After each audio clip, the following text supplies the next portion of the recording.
Hi hello నమస్తే. Spoken Hindi by Rohini అనే YouTube ఛానల్కి మరి అందరికీ వెల్కమ్ చెప్తూ మరి ఈ యొక్క ఎపిసోడ్ ఏంటంటే మనము 35 రోజుల్లో మొత్తం హిందీ బేసిక్స్ నేర్చుకోబోతున్నాం. మరి మీరు తప్పకుండా ఈ 35 డేస్ చూసినట్లయితే మీకు మినిమం మాట్లాడడం మాత్రం తప్పకుండా వస్తుంది. ఒక్క ఎపిసోడ్ కూడా మిస్ అవ్వకుండా డే 35 వరకు ఇక్కడ ఏ క్లాసులు ఉంటాయో ఏ టాపిక్స్ మీద ఉంటాయో చెప్పడం జరిగింది. కాబట్టి మీరు ఒక్కటి కూడా మిస్ అవ్వకుండా మొత్తం అన్నీ చూసి బేసిక్ హిందీ మామూలు మిమ్మల్ని భయపెట్టేసి గ్రామర్లో అవి చెప్పదలుచుకోలేదు. మీరు అనుదినము మీరు ఎలా నడుస్తున్నారో ఎలా మీ నడవడిక బట్టి ఇక్కడ ఆలోచించి అన్నీ రాయడం జరిగింది. ఆ ప్రకారం ఒక్కొక్క టాపిక్ ఉంటుంది కాబట్టి మీరు మ్యాక్సిమం అందరితోనూ లైట్ హిందీ చక్కగా మాట్లాడగలుగుతారు. మీ హిందీ రాలేదే అనే భావన లేకుండా మీరు హిందీ మాట్లాడగలిగేలాగా ఈ టాపిక్స్ అన్నీ మరి చేయడం జరిగింది. ఈ టాపిక్స్ ఒక్కొక్కటి మీరు చూసినట్లయితే ఫస్ట్ ఆ నుంచి కూడా మొదలుపెట్టి, ఎందుకంటే బారక్కడి ఆ టు జ్ఞాలోనే ఉన్నాయి అంతా. మీరు ఆ అక్షరాలు ఐడెంటిఫై ముందు నేర్చుకున్నట్లయితే ఇవన్నీ ఈజీగా ఐడెంటిఫై చేయగలుగుతారు.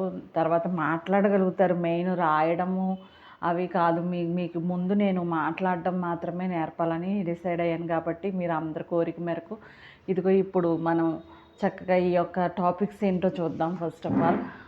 ఫస్ట్ ఆటు జ్ఞా బారక్కడి తెలుసుకోవాలి. తర్వాత సంయుక్తాక్షరాలు ద్విత్వాక్షరాల యొక్క పరిచయం, తర్వాత సర్వనామాలు, లింగ బదలన, ఇలాంటివన్నీ చిన్న చిన్నగా మీకు ఈ టాపిక్స్ అన్నీ అర్థమయ్యేలా చెప్తాను. తర్వాత క్రియాయం, తర్వాత 1 to 20 వరకు నేర్చుకుంటే అంకెలు తర్వాత మీకే తెలుసు కదా తెలుగులో ఎలాగా మరి 20 వరకు వస్తే చాలు. తర్వాత ఇవన్నీ ఎలా వేసేస్తామో అలాగే హిందీ అంకెలు కూడా అంతే. తర్వాత ఉపయోగి శబ్దావళి అంటే కొంచెం మీనింగ్స్లా ఉంటాయి. తర్వాత సబ్జీ నాము, కానేకే సామాగ్రి ఇలాంటి ఇంట్లో వాడుకునేవే మనం చెప్పడం జరుగుతుంది. శరీరం యొక్క అంగాలంటే పార్ట్స్ ఆఫ్ ది బాడీ అన్నమాట ఇది. తర్వాత రంగుల గురించి, తర్వాత బంధువులు పేర్లు అంటే నాన్నని ఏమంటారు, దాదాని ఏమంటారు, అంకుల్ని ఏమంటారు, ఆంటీని ఏమంటారు, ఇలాంటి విషయాలన్నీ. తర్వాత కొంచెం శబ్దార్థం, మళ్ళీ మీనింగ్స్కి వెళ్దాము. తర్వాత ఎక్కడ ఉపయోగించాలి, అవరు, తర్వాత పర్, మే, సే, కేలియే ఇలాంటివి ఎక్కడెక్కడ ఉపయోగిస్తే అవి దాని మీనింగ్స్ డీటెయిల్గా చెప్పబడుతుంది. తర్వాత కాల్క పరిచయ్, కాలాలు అంటే పాస్ట్, ప్రజెంట్, ఫ్యూచర్ టెన్స్ ఉంటాయి కదా, అవి క్లుప్తంగా చెప్తాను. తర్వాత చోటే ప్రశ్న వంక జవాబు, అప్పుడు ఇవన్నిటి మీద చిన్న చిన్న ప్రశ్నలు తర్వాత జవాబులు. తర్వాత రైల్వే స్టేషన్కి వెళ్ళినప్పుడు సంభాషణలు ఏంటి, బస్సు గాడి అంటే వెహికల్స్, ఏ వెహికల్ ఎక్కినా సరే వాటి సంభాషణ, టెలిఫోన్లో ఎలా హిందీలో మాట్లాడాలి, ఆఫీస్కి వెళ్ళినా బ్యాంకులకి వెళ్ళినా ఎక్కడికి వెళ్ళినా ఎలా మాట్లాడాలి, దుకాణానికి వెళ్తే పళ్ళు కానివ్వండి, తర్వాత పువ్వులు కానివ్వండి, సబ్జీస్ అంటే కూరగాయలు కానివ్వండి, ఇలాంటివన్నీ మరి వాటికి వెళ్ళినప్పుడు ఎలా మాట్లాడాలి, జనరల్ స్టోర్కి వెళ్ళినప్పుడు ఎలా మాట్లాడాలి అంటే తెలుసు కదా కిరాణా షాపులు అలాంటి చోట్ల.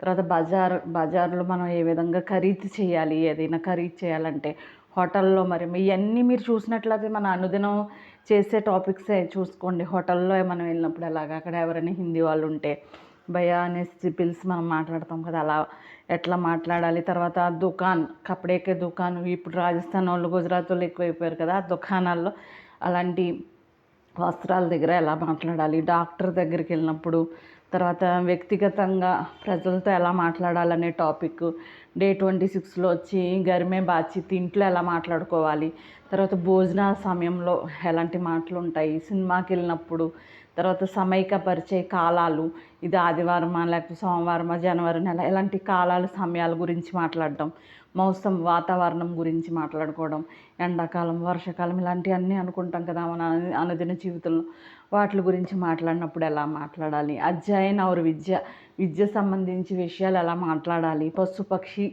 అంటే ఈ యొక్క జంతువుల గురించి, పశువులు పక్షుల గురించి ఎలా మాట్లాడుకుంటూ ఉంటాం కదా, నాకు ఆ కుక్క అంటే ఇష్టం, అలా ఇష్టం, చిలుక అంటే ఇష్టం, అలాంటప్పుడు ఎలా మాట్లాడుకోవడం. సామాన్య విషయాలు అంటే మామూలు జనరల్ టాపిక్స్ ఏంటి అనేది. తర్వాత వ్యవసాయం గురించి, తర్వాత సభ్యత శిష్టాచారి పండగలు ఏంటి, ఆ వ్యవహారాలు ఏంటి, మన సభ్యత సంస్కారాల గురించి కూడా మాట్లాడుకోవడం. ఈ యొక్క 35 డేస్లోని అనుదినము మనం ఫేస్ చేస్తున్నవే తప్ప వేరే ఏమీ లేవు మీరు చూసినట్లయితే. కాబట్టి డే 1 నుంచి డే 35 వరకు వదలకుండా మీరు ఈ యొక్క వీడియోస్ పెట్టడం జరుగుతుంది. వీక్షించినట్లయితే మీకు హిందీ రావడం చాలా సులభంగా బేసిక్ హిందీ మీరు మాట్లాడగలుగుతారని హామీ ఇస్తున్నాను. మరి స్పోకెన్ హిందీ బై రోహిణి అని యూట్యూబ్ ఛానల్ని లైక్ చేయండి, షేర్ చేయండి, సబ్స్క్రైబ్ చేయండి. బాయ్.